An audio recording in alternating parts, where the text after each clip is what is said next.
I think people want to be able to go to the park and not worry about stepping on a fentanyl needle. I think people want to have cops respond and feel like they're taken care of. I think people as a whole want that.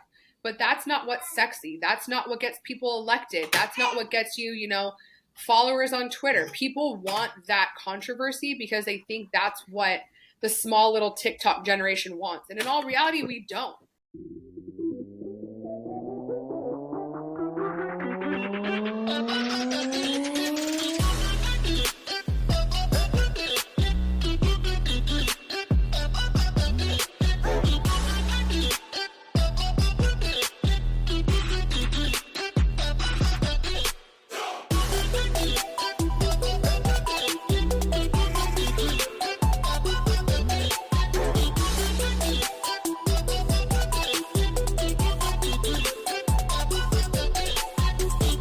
Welcome to Whiskey and Windage, the two-way podcast for the people, by the people. I'm your host, Adam from Silver Bullet, joined along with my co-host, Mike from OCA, and Matt from Burning Powder. Gentlemen, how are we doing today? Man, I'm doing great, Adam. I'm doing great. Matt, what's up with you, bro? Beautiful day. Just happy to be here, fellas. Guys, yeah. we got a great show. We got Meagan McCarthy coming on. But before we get to that, Mike, why don't you go ahead and hit that 2A news?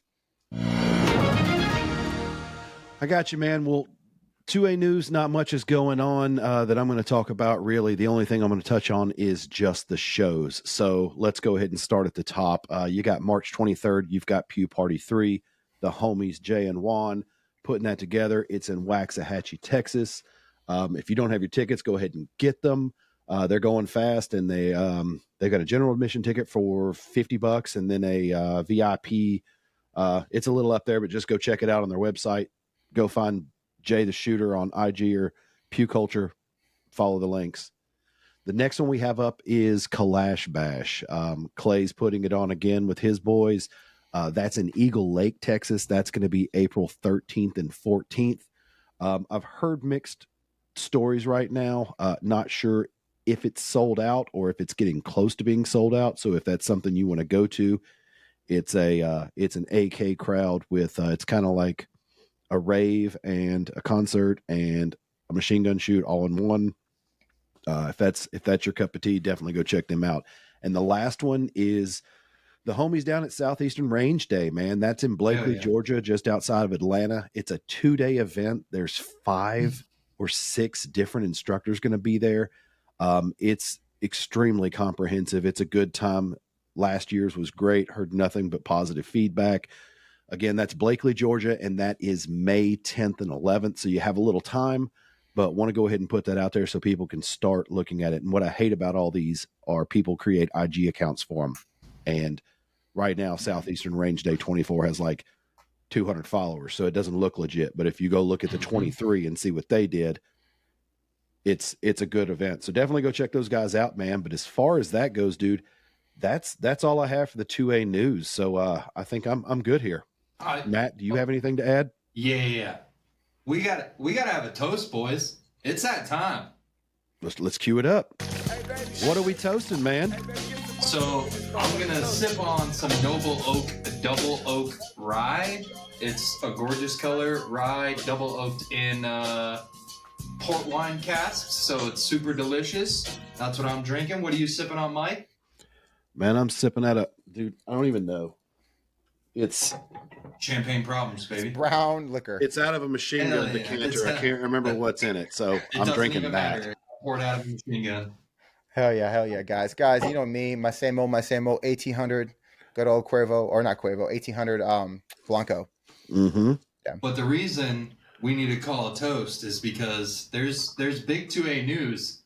Whiskey and Windage. Your boys is going to Pew Party, baby. Pew Party 3 in Waxahachie, Texas. Whiskey and Windage. All 3 of us will be there. We got our tickets booked. We got our general admission done. So show up. We'll see you there. We're super excited to show up to that event. So,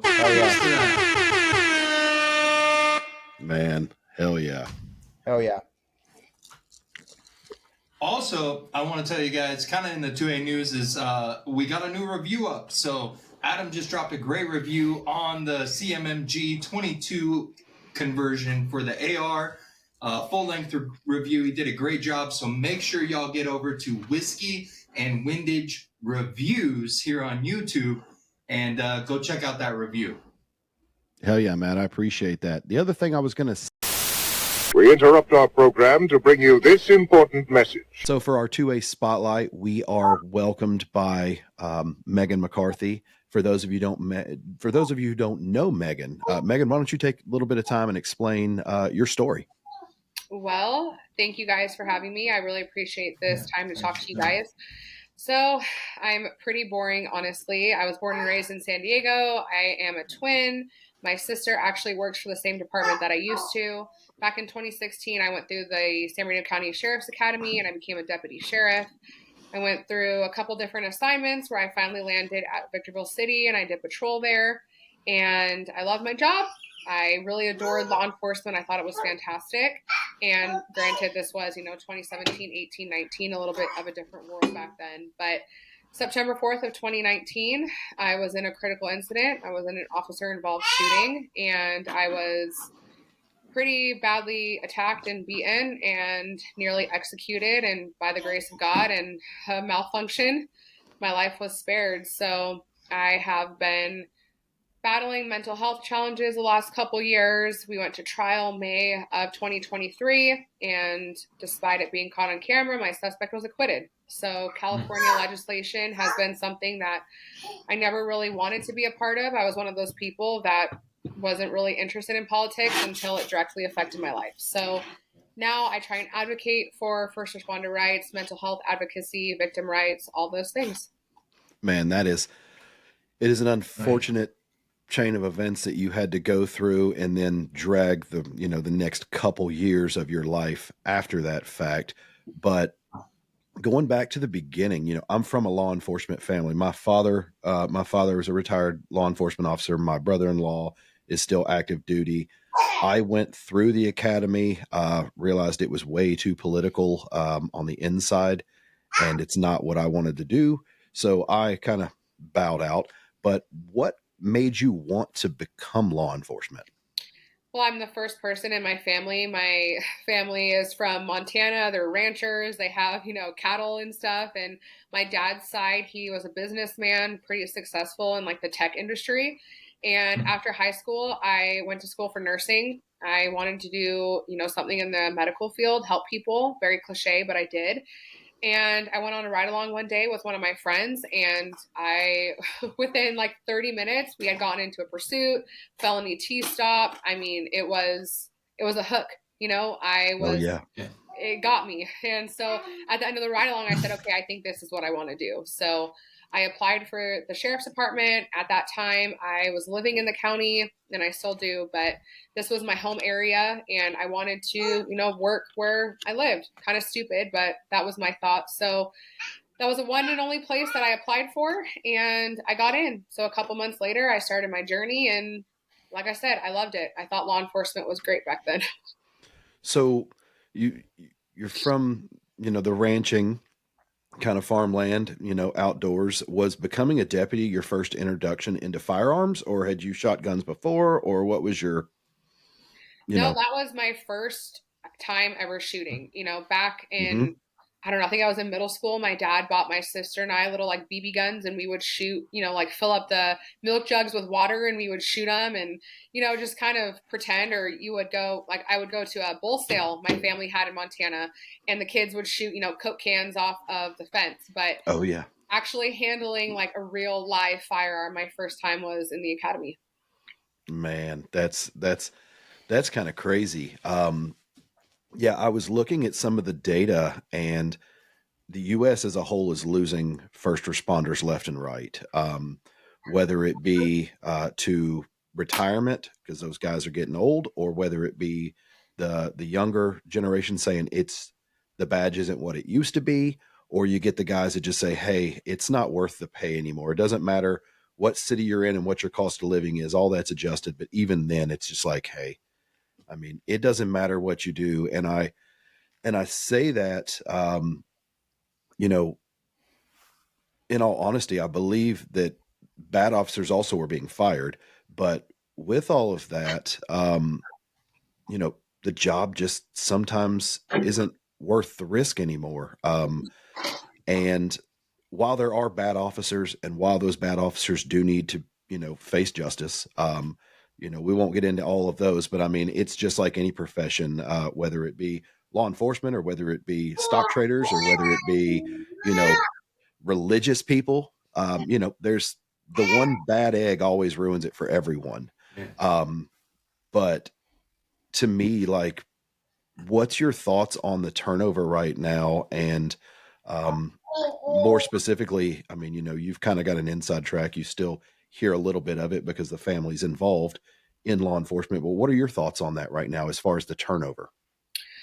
Well, my husband works for the same department that I used to. My sister works at the same station that I used to. And I firmly believe in the belief in law enforcement. I believe, obviously, they are the only thing that stands between good and evil. Evil has existed centuries ago. There's nothing that's going to change that. It's not like all of a sudden people are going to stop committing crimes. But the fall of 2020 with the Minneapolis effect that we all saw, and even before then, Ferguson, 2015, the world really started to shift and people went along with it. And I don't mean like our type of community, because I do believe that the more conservative type of community still backs law enforcement. But the nation as a whole really drank the Kool-Aid in believing that, okay, well, it's not the criminals, actually, it's the cops. And once people started believing in this ideology that the culpability exists anywhere else, we see it in our schools. Well, you know what? It's not that our kids are bad, it's the teacher. So get rid of the teacher.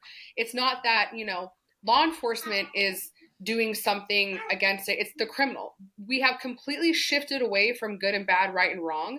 And I read an article the other day that it is going to take 25 years just to get to the status quo of law enforcement in our country. That's not the extra, sex trafficking or human trafficking or retail theft. That is just to keep the status quo. Mm-hmm. We see, there's completely stations and cities that are absorbed. They don't even have any cops because everybody just up and left. So right. I think that if we continue to look at this narrative of cops are bad as a whole, like you said, there's bad apples everywhere. I believe, if they need to be dealt with, then they're dealt with, but that's separate than what's going on. I don't think we can look at this entire picture and say, okay, it's because of one person.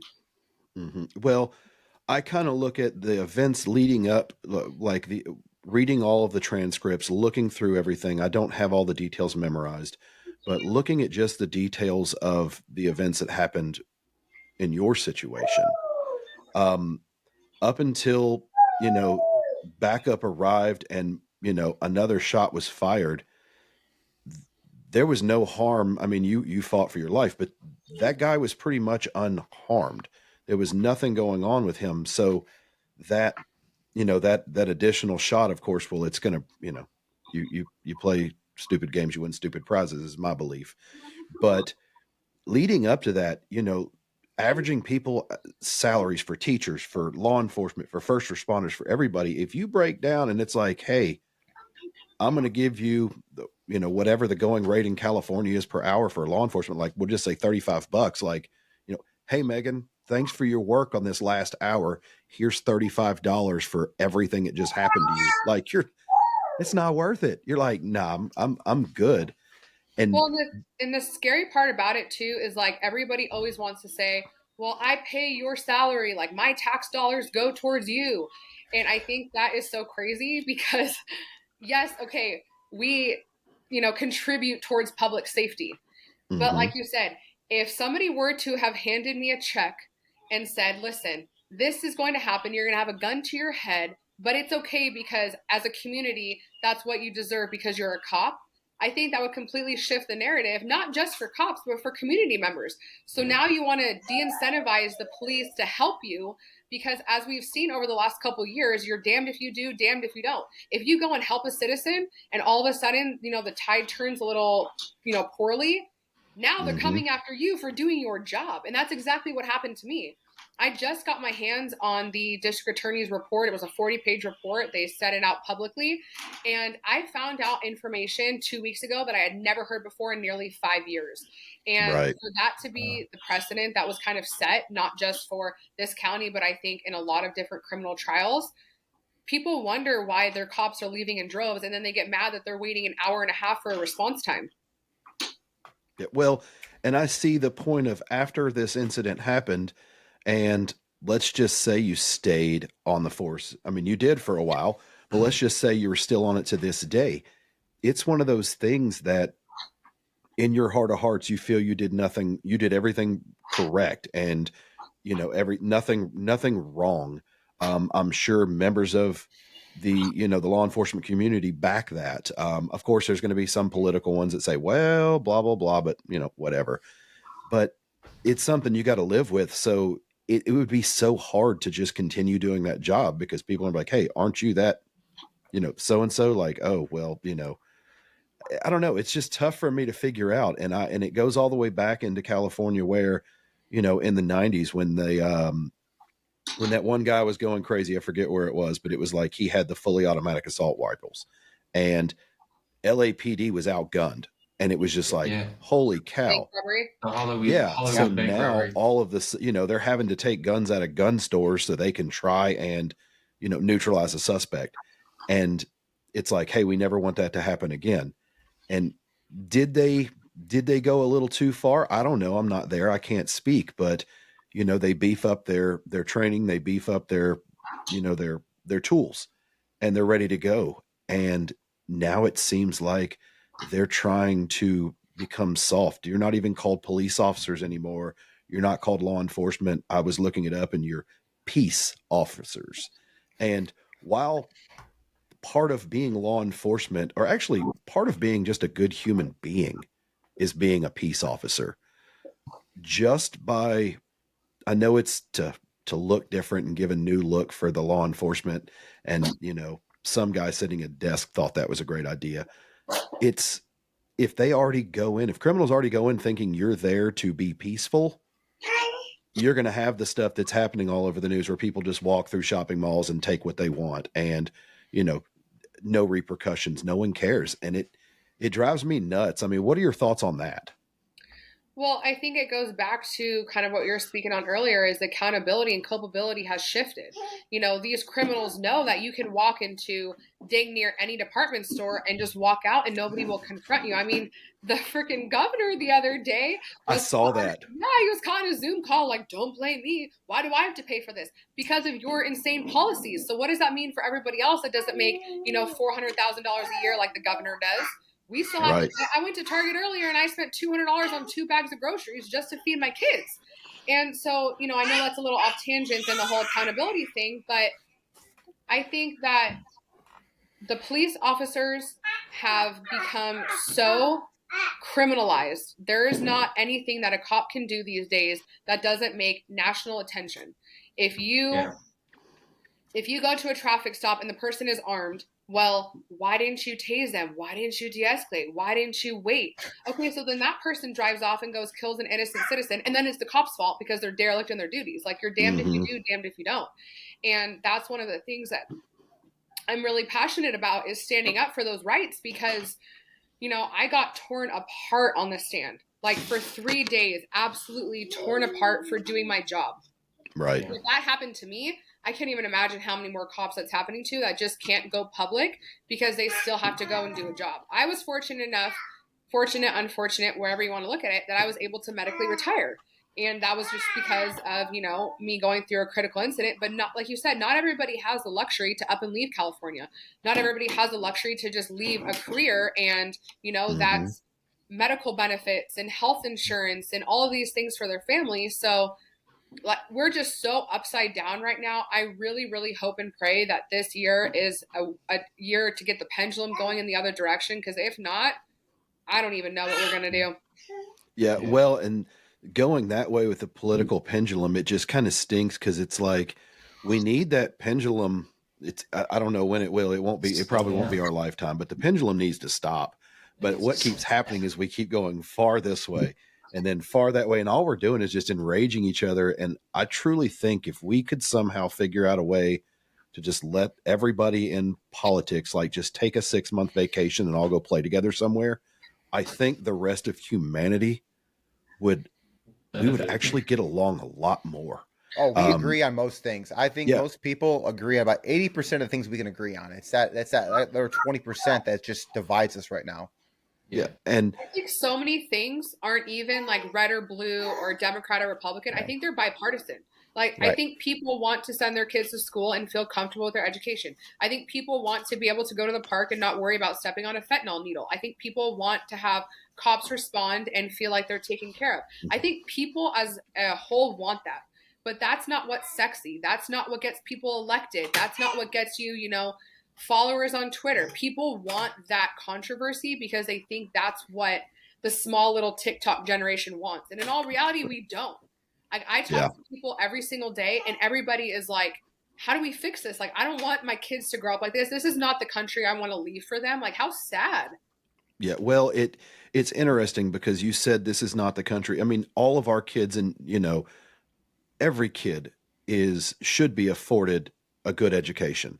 And on top of that, I'll even go a step further. Every kid should feel safe in their school learning, but it's all in perspective. And what I mean by that is everyone, hands down, it doesn't matter who you are. Everybody can agree. We don't need to have another school shooting. We don't need one. Right. But they want to come and take the guns, and they want to, the advocates want to take all that stuff, and, they have their right to their opinion. But I remember it was after I got out of high school, but I started hearing stories about how high schools were putting metal detectors in schools, and people were so, up in arms about, oh my gosh, why are they having to put metal detectors in these schools? But everyone didn't have a problem with that after about, I don't know, a couple months, the first year of school. No one cared anymore. It was like, okay, that's cool. Like, we would much rather have these metal detectors in the school so that kids can't bring weapons, can't do anything. So like, we're good with that. And it died down. I don't see the big deal about putting not just, and I say this jokingly because it'd be like a great job for my dad, like not some old head cop that retired and he's going to be, the safety officer. Like, put someone who is of age, who is still in somewhat kind of shape, who truly wants to be there to protect the kids. Put someone there. And yeah, it's terrible. You have to put an armed officer or an armed guard or someone at a school. It's terrible. But if everyone would do it, the soft target would kind of go away and the incidents would go less and less and less. But I think that the other side, no one wants the loss of life, but it gives them that pedestal to stand on to try to take more than what's actually needed to be changed. Exactly. Yeah. I was a school resource officer, so I was in charge of 6 elementary schools, and I had very, very, very, very good interactions with the parents, with the faculty, with the students. They felt better when I was there. And, deterrence is the number one thing. They sell Narcan at Target now. Why? Because it's a problem. So if we look at school shootings and we say, okay, these are soft targets, they're in every single zip code, they're very easy to go get a mass amount of people. What's worse than killing kids? Nothing. So these people know that. So that's what they attack because they think it's going to make them the next, celebrity. I would go and I would bounce from school to school, and I would sometimes just park out front, and whether it's just luck or because we were fortunate enough, we never had one incident. We never had one incident with parents. Everybody minded their P's and Q's. Granted, this was, before 2020 happened, but I think that every single city should have a grant to have an armed officer there. I do. I think that the kids deserve it. The faculty deserve it just for the peace of mind. I mean, my daughter, she is in 4th grade, and there is a officer that sits at her school all day long, and I love it.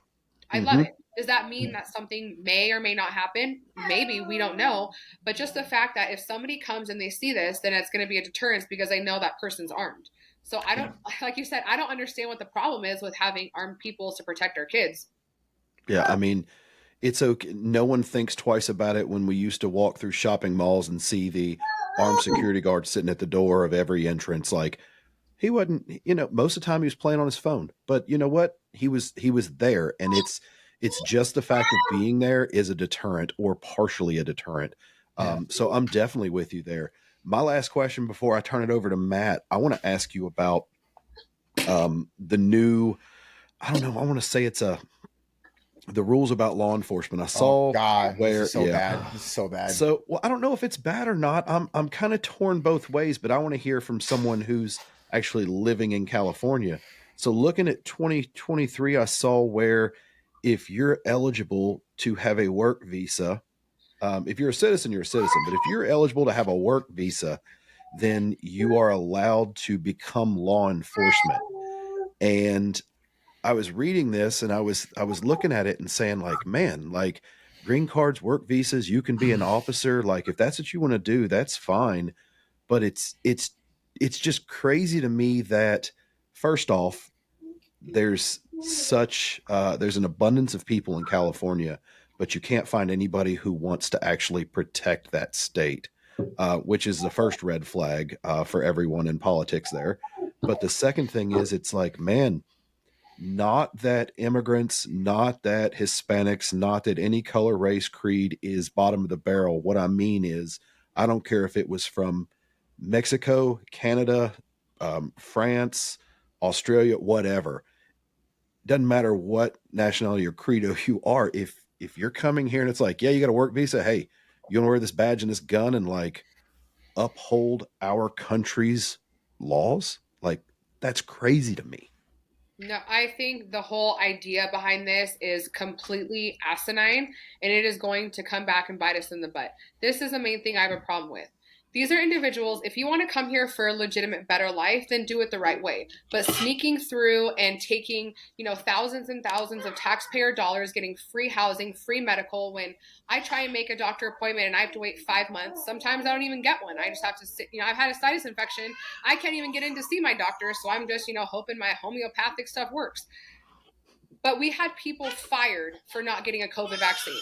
We had law enforcement, we had firefighters, we had, medical professionals that said, you're not willing to get a jab, well, then you're out of a job.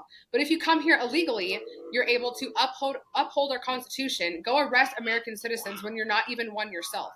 I look at it as we're like incentivizing espionage. You have no allegiance to our country. You have no allegiance. I love it. He's fired up. He's fired up. He's mad too. He's like, I'm going to live here one day and have to deal with this. Like, let's go, people. Right. He's like, yeah, guys. I look at it as like, we are incentivizing espionage, because why would we give them our tools, our tactics, the way to come in, and now you're a part of our departments? What if something happens and you're deported? You're going to take all of that back to whatever country you actually pledge allegiance to. So I think the whole idea is so wrong. I think legally it is wrong. We've changed the California Constitution so now they can take their weapons home. I just don't think this is going to be a good idea for anybody. Well, it's always the it's always the temptation thing. It's the, hey, leave some, cookies out for your kid and walk away and see what they do. I think that if you're here illegally, there's no way to tell, all you can do is interview, but it's hard to do a background check on a U.S. citizen. I mean, I had them come in and knock on the neighbors' doors, ask about how I was, what my character was, call friends and family. Well, when you can't do that for potential hires, how do you know that these guys aren't, and I say, like, here's the conspiracy theory. How do you know they're not working for the cartel? How do you know they're not going to help turn the blind eye? I'm not saying that all Hispanics are in the cartel and everyone's bad. I'm just saying, how can you tell? So, Meagan, we all know that you are also a big voice for women's empowerment, not just law enforcement, but women in general, and are a big advocate for women being able to have the skills and the legal rights to defend themselves. I came across a really interesting statistic. According to a survey, In 2022, men were more likely than women to either personally own a gun or live in a gun-owning household. At this time, 46% of American men personally own a firearm, and only 20% of women own a firearm. And that's from Statista.com. In your opinion, what needs to happen nationwide to help women become a bigger part of the 2A community and get more women training, owning, and carrying firearms? I think it comes down to just advocacy and awareness. I think the 2A community and the gun owning community has primarily always been dominated by males. It's kind of like the military or law enforcement. That's just kind of the way that we were all raised, right? Like the men go off to war and the women stay home. So we haven't really felt like there's a need to have a gun because we rely on our husband or our spouse or our counterpart, which is fine, which is great. But what happens when they're not there? So I believe that, women just need to feel empowered to be in that space as well. And the more people, the more women that we have showing them, whether it's through training classes or just, time at the range or even self-defense type stuff, I think people just need to feel comfortable getting out of their comfort zones, because that's the only time that you really grow. Yeah. I know I obviously didn't come from a huge gun owning community or family, but once I started shooting, I dry fire 5 nights a week with my husband, and we do shooting competitions. And although, I'm not actively in the need for it, I don't want to come across the time where I do need it. And now I can't pick up my sights, or I can't find, I forgot how to reload. The reason why you do this stuff is because it's not natural. So that is why I show myself dry firing or doing competitions, because it is really male dominated. And I don't think it has to be. I think everybody should participate in their Second Amendment right.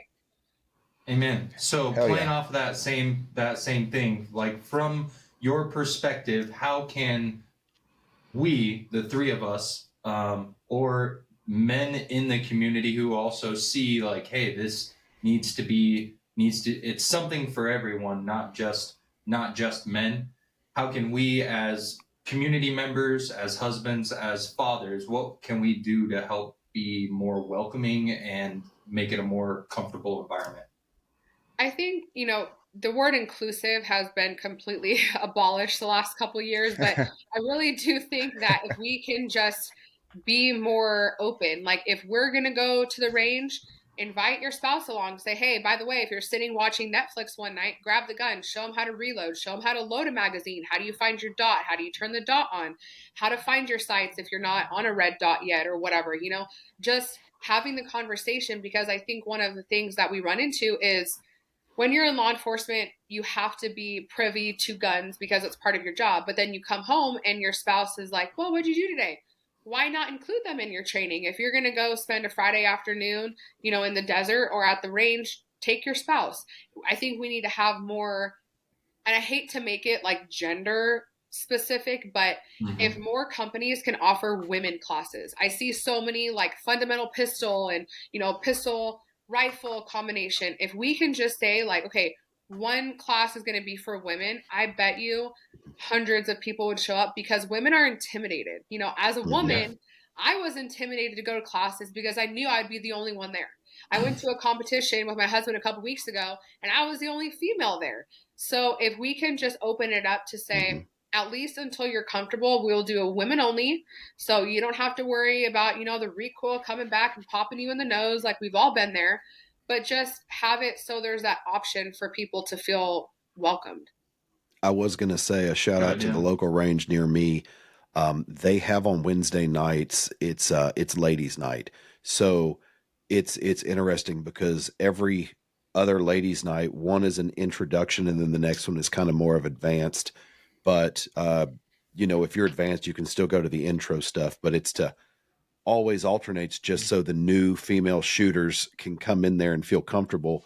And it's every Wednesday. So it's hey, everybody get out there and go shoot, get comfortable. And then afterwards, I think they go to the local pizza place and have some beer and some pizza. So it's hey, build that community up, which I think is great.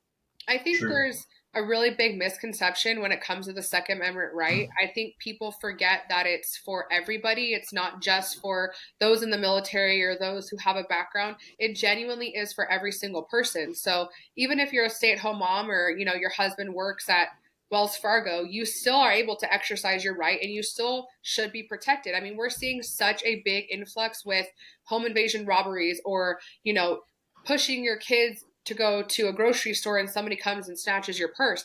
Well, I don't know if everybody should conceal carry like in their abdomen or whatever, but if you at least are prepared to defend yourself, then you have a less chance of being victimized. Mm-hmm. Yeah, I remember that video that came out in the summer where the guy was being robbed in California and he came out and defended his house and shot at the guy. And then it turns out that he got arrested for negligent discharge and got arrested for having the gun and all this other stuff. And it's like, man, like, you people can't even protect your houses. I hate that for y'all. That's ridiculous. Like I said, the culpability is anywhere but the criminal. It's like you can't, you know, I would rather be judged by 12 than carried by 6. I obviously was, and the court did not go in my favor, but I will never apologize for defending myself or defending my home. And I don't think anybody should either. Mm-hmm. 100%. So my last question, you're also, I mean, you're pretty outspoken about a lot of the laws and the lawmakers in your state of California. And I think that most of the nation knows about the mass exodus in recent years from California, both civilians, law enforcement, as the state's restriction, taxes and crime, all of them are just on a skyrocket. So we touched on it earlier talking about leaving, but you've decided, at least for now, to stay there and fight against that. So short term, I guess, what would you like to see change to get the ball rolling in the right direction to help protect California citizens and empower their law enforcement to do the best job possible? Yeah, I think, you know, realistically, my husband and I would love to take our kids and get out of here and go to a safer state, somewhere that actually believes in its people and puts its people first. But it's not that easy, especially when my husband has 11 years vested in the department. You know, we're almost at that point of being close enough to retirement, but not quite yet. And I hate to say that finances are that important because I think quality of life trumps it, but we also have to be realistic. So got to pay your bills. Right. You know, unfortunately, that's just the way it is. And what I'm, you know, trying to be proactive is if I'm going to be here, then I'm at least going to fight. So I think the number one thing that people need to be aware of is primaries are coming up within the next couple weeks. And that really is going to show the tide of where the people truly stand. I think one thing that I will dog on the conservative community is we make a lot of noise, but when it's time to do something, we're not really anywhere to be found. And I think that has to change if we really want to see a change. I know Kevin Kiley, he just released an initiative to repeal Prop 47, which I think would be beautiful. He's already received enough signatures to get it on the ballot in November.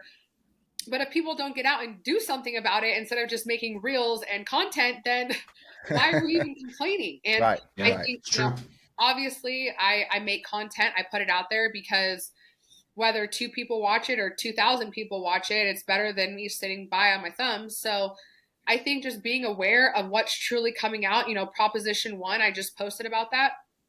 I talked to my mom this morning and she's like, I think that's a good idea. I'm like, Mom, no, watch my video. She's like, I had no idea it doesn't say any of that. I'm like, I know, that's the problem. We have to be proactive. And I think, you know, partnering up with your local canvassing opportunities to go knock on doors, you know, let people know who's running, because we have a huge mountain to climb with the advertising. They have millions and millions of dollars to put out all these communities. So people sit by and they watch and they're like, okay, yes, yes, yes. They don't actually do research.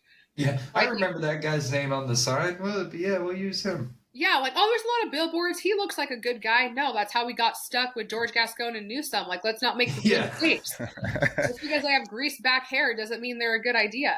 But he's so handsome. God, I don't think so. I don't know what the ladies see, but whatever. But I think just really being proactive. And at the end of the month, I'm going to a local college and I'm speaking with Turning Point USA to talk to some college kids about, we're not going to get into the weeds of politics, but just, about how important it is to actually exercise your right to vote. And we don't need to go back in history. We need to actually go forwards and, just trying to do what you can. Awesome. That's awesome. That's awesome. Meagan, I want to also talk about something you mentioned about leaving California being hard. From my understanding, if you own a home and you try to sell your house and leave California, there's also this massive, hefty tax that gets you on the way out, which stops people from leaving as well, correct? Yeah, I don't really know too much about that. I think that is more of like, they call it like a mansion tax, and that's for a specific bracket. Mm-hmm. Our housing community doesn't fall in that tax because we're not in a specific zip code, which is fine.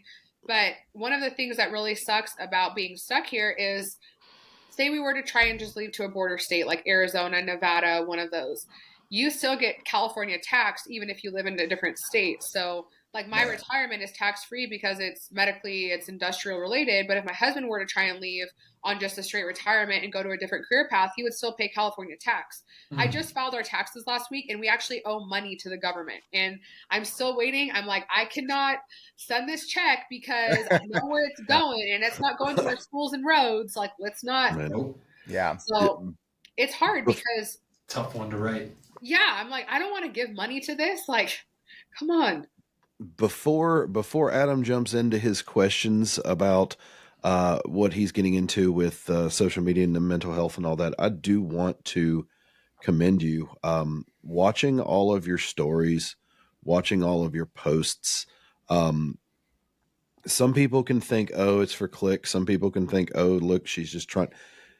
You put yourself out there in a very vulnerable way when you're having your bad days. And I think that, I hate that they happen. First off, no one can control mental health. I mean, you can try, but for the longest time, my wife suffered from anxiety and I didn't understand why. And then one day I got anxiety when I was like, oh, you just can't turn that off. Like, yeah, I don't get it.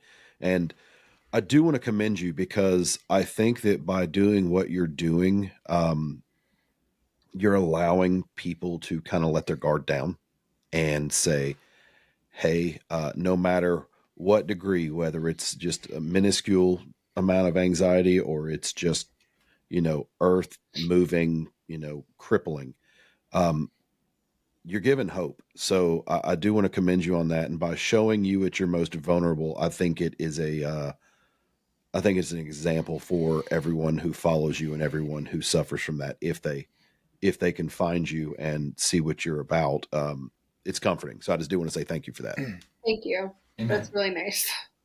Yeah. And Well, also, how many people want, seriously, sorry, Adam, how many people want to show themselves, let's just film myself crying in the car, and my joke is with me is like, oh yeah, if I'm sad, like, oh, I'm just going to like ugly face cry.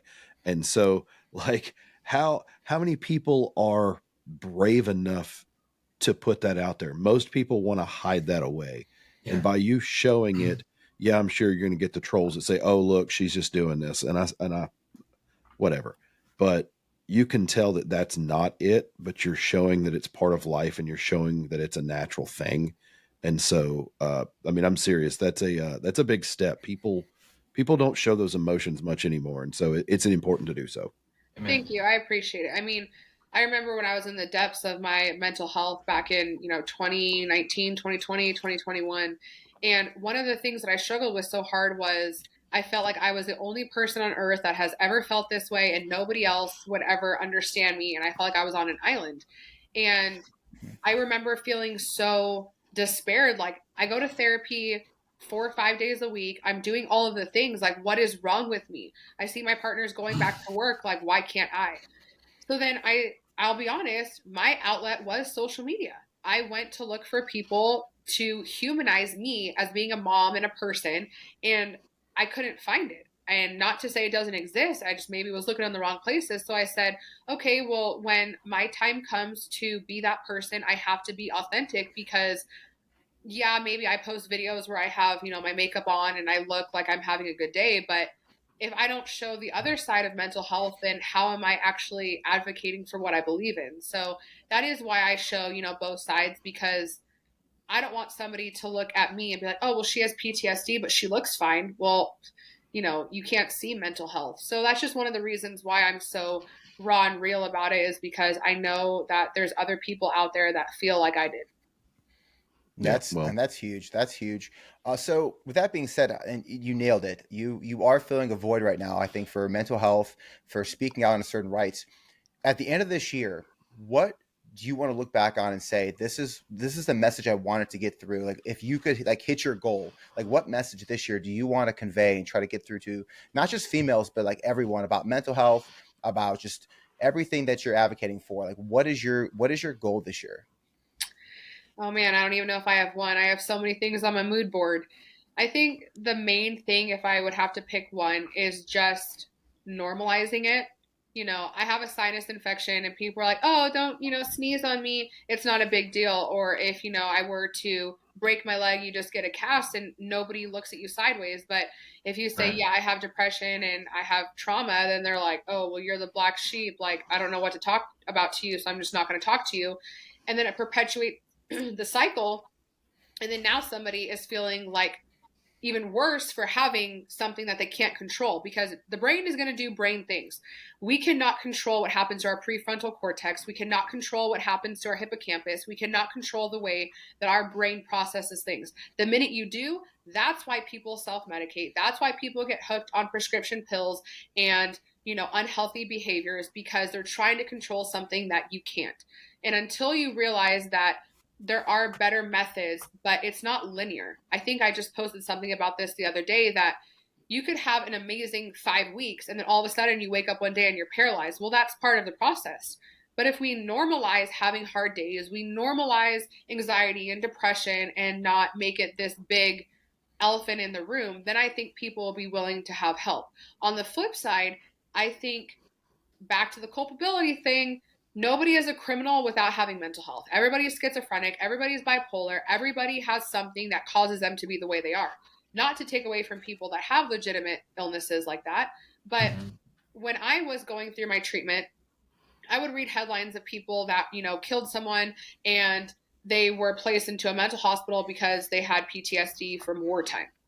Okay, well then how am I comfortable to say that I have PTSD? Because I don't want people to look at me like that. So we're really fighting this uphill battle of making people know that you can get help and that there is post-traumatic growth after it. I think you're spot on. And also, I think that's the biggest problem I think we have in this country. We talk about we have a gun problem. All like the liberals primarily and the left talk about gun problems. We talk about all these mass shootings. And, we didn't have these before. Well, correct. We didn't have as many, but I don't think we have a gun problem. I've said this many times before, Meagan. I personally think we have a mental health crisis. That's our issue. It's not a gun problem. And if you look at the amount of gun laws they're trying to propose, but you look at the mental health care the last 20 years, mental health care has dramatically went down, but we're trying to take guns away. Like we're literally looking at an issue that's not the problem. The problem really is the mental health care, and it sucks. How do we get back to like treating mental health? Like what's our solution? Like how are we? Because it's not a California problem. This is a like nation problem. Yeah, well, I may not get a lot of happy faces for this one, but I think we need to bring back mental hospitals. If you look at the accumulation of high crime and closing down mental health facilities, they are exactly perpendicular to each other. They run in the exact same lane. Not to say we need to bring back lobotomies and putting people in straitjackets, but there is a population that is in prison or is homeless that need the therapy, they need the resources that those mental health facilities gave them. So when everybody came along and said, oh no, we need to shut them down, they're all bad, like how are we doing this to people? You actually just criminalized a non-criminal behavior. And I do think that obviously we have a drug problem, we have a lot of other issues going on, but like you said, the problem isn't the guns, it's not the knives, it's not the cars, it is the lack of help for our community. And I think a lot of people struggle with mental health, but they're not willing to accept it because, like you said, they don't have the help. There's no way to get it. And when they reach out for it, I talked to somebody the other day. He was a Green Beret, very decorated, gave his life to the military. He's been waiting 7 months for an appointment with the VA. 7 months. I mean, how can you feel comfortable going and sacrificing your life for a position such as that when you come out of it and you're like, hey, I need to talk to someone. And they're like, oh, no, we can't help you. Hang on for 7 months. Yeah. It's tough. I mean, the VA is tough. I think it's across the board, not just the VA. It's like mental health care itself has dramatically went down. I personally think it's planned. I think it's not an accident, in my opinion. Maybe I'm a conspiracy theorist, but I purposely think it's an overall plan, and it's a way to control the masses. It's a way to scare people and allow the crazies to go, for lack of a better term, allow the crazies to be run wild and scare people into giving up their freedoms. And to give everybody else drugs.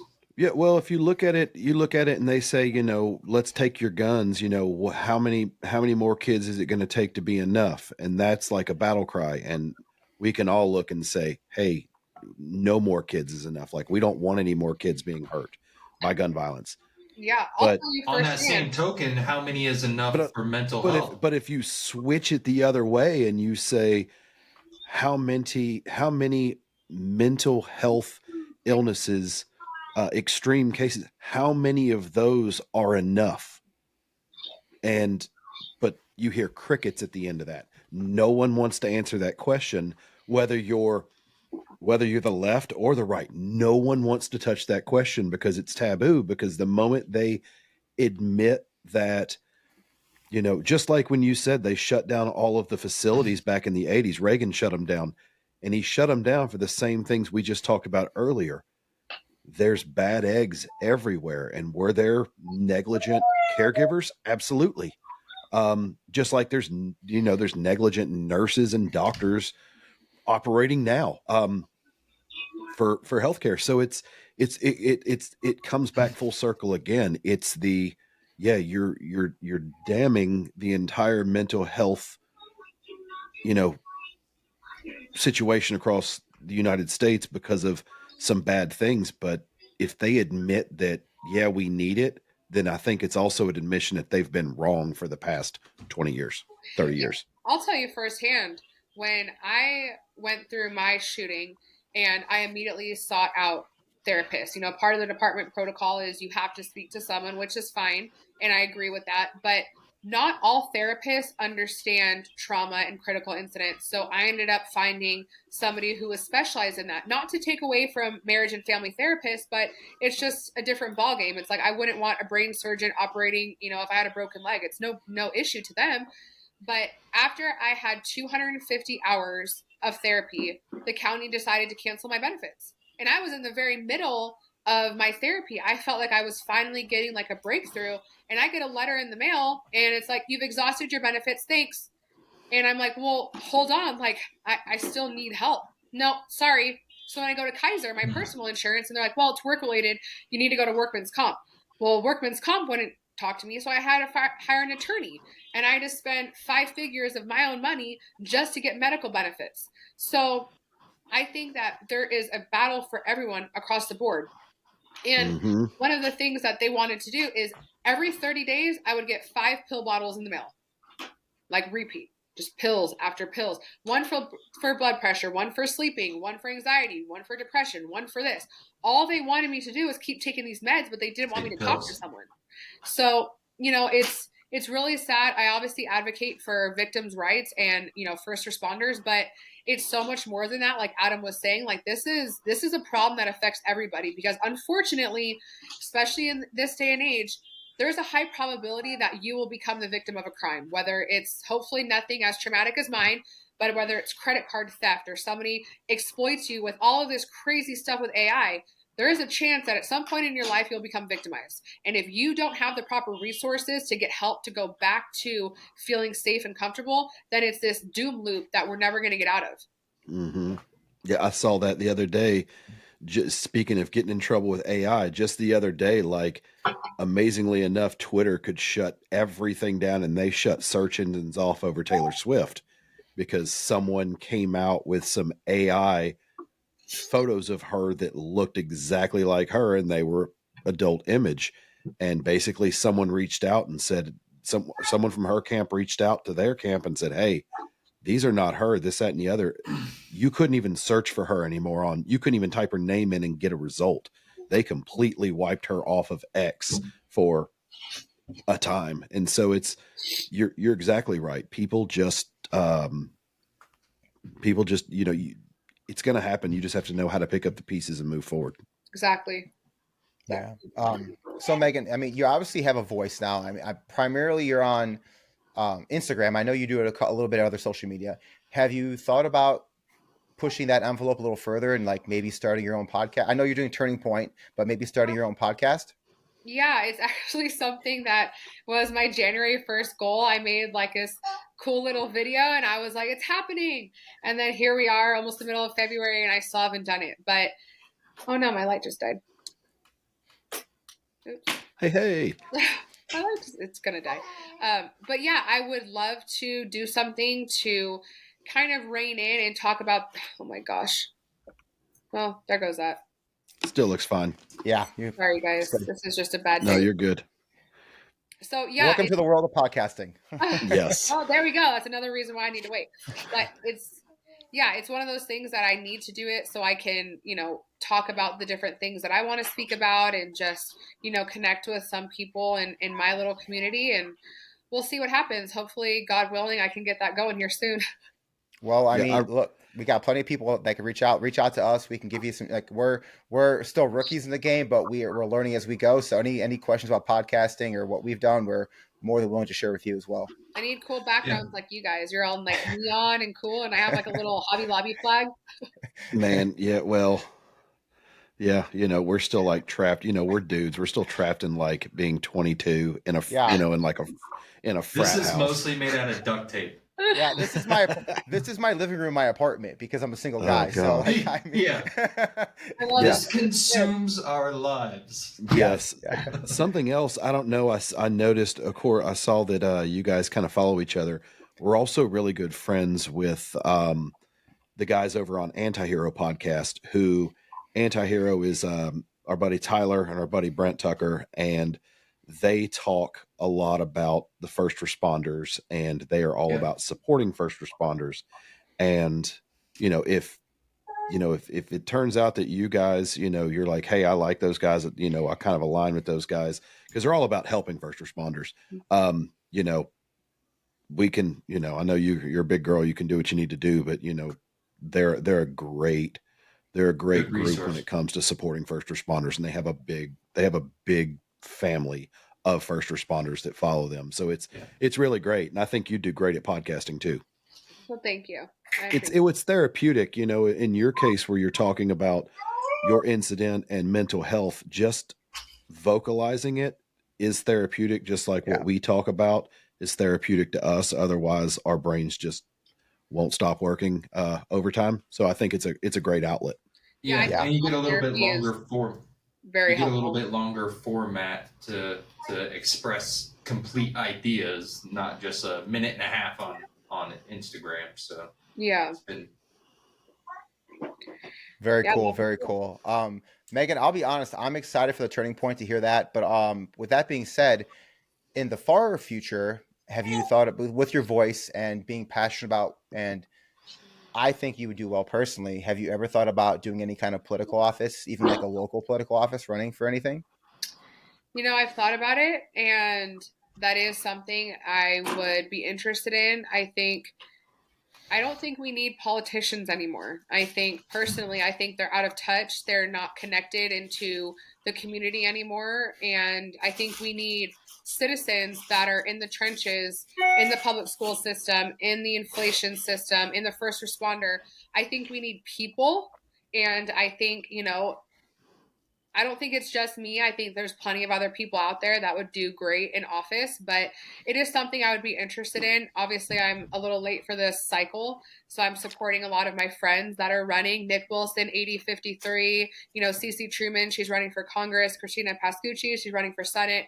There's some amazing people out there on the ballot. That's just California. I can't speak for anybody else, but, there are incredible people out there. So if the timing is right, then we'll see what happens. I'm going to Sacramento at the end of the month, so fingers crossed. Very cool, very cool. I think Congresswoman McCarthy sounds pretty cool. So. Wow. Governor McCarthy. Governor. Oh man. McCarthy. We'd have to get her some hair gel so she can slide it back. What's funny is when I first went public, people were like, "Oh, you're related to Kevin McCarthy? I love him." And I'm like, "No, I'm not related to the speaker, but thanks." So is your twin, speaking of relation, you said you're a twin. Is your twin Identical or not? No, we're fraternal. We look nothing alike. She's Okay. like 4 inches shorter than me, brown hair, brown eyes. Well, I was just going to laugh because it was like, man, both of you law enforcement, both of you on the same force. And it's just like, wait, I just saw that cop go that way. And this Yeah. is weird. So that would, out of you guys, if that was the case, you should have partnered up to a traffic stop. That would have just completely mind screwed somebody. I know. I'm like Partners on a traffic stop. Super Trooper style. Yeah. right. Yes. I'm obviously, I can't really control what happened in September of 2019, but my sister went through the academy January of 2020. And part of me is like, dang, I wish we would have been able to like team up and work together. That would have been so cool. But it's not Charlie's Angels. Yeah. I'm sure their department would have loved that. Oh yeah. Awesome. Well, guys, we're almost out of time. So, Meagan, I first and foremost want to thank you for coming on the podcast, but also want to leave the ending up to you. I want you to be able to plug or any final statements you have or want to talk about. Well, thank you guys for having me and for allowing me to come on and speak about some things. I only have Instagram, really. I have X or Twitter, but I have like 3 followers because I don't really know how to use it. So, Hey, us too. if you want to connect on Instagram, I always say this, and I mean it wholeheartedly. Nobody ever has to feel alone in any walk of life, whether you're a stay-at-home mom or you bag groceries. Nobody ever needs to feel like they're in the trenches by themselves. So please reach out to me. Sure. I honestly get hundreds of messages every day, and I wake up at 5 a.m. and before my kids wake up, I go through my messages and I respond to every single person. And if I can't point you in the right direction, I guarantee without a doubt I have somebody in my resource toolkit that I will find for you. So I am obviously very outspoken on first responder and victim rights, but with that being said, I also believe that there's a place for everyone. So I know that sounds really cliche, but if you don't want to talk to me, I'll find somebody that you want to talk to. That's awesome. And what is your Instagram exactly? You want to tell people what is your exact Instagram name? Yeah, it's just Meagan McCarthy with 2 underscores at the end. Perfect. Well, Meagan, thank you very much. We appreciate it. Sure. That's all I got, gentlemen. You guys got anything? No, just thank you so much for coming on, and definitely keep in touch with us. We want to follow you on your journey, and let us know when the podcast comes out. I can't wait. I want to watch it. I want to see what's going on, see what happens. Yeah, we'll see. I got to get a better working light first, and then we'll go that route. All right, boys, great show. We want to thank very much Meagan McCarthy for coming by, taking the time out of her day to stop in and chat with us. If you guys don't follow Meagan, go ahead and check the description down below. We will link her Instagram. Most of her content is done through Instagram, but she's a great advocate, a big, powerful voice for first responders, for women in the 2A industry. So go over there, show her some love, and we want to thank her again for stopping in. If you made it this far, we also want to thank you guys. Drop us a like. We appreciate the comments down below. We love interacting with you guys. And I think that about wraps it up for us, boys. If you guys don't have anything else to add to that, I think we get out of here. It's been a great show. We'll see you guys next time. Like, subscribe, and share. We'll catch you later.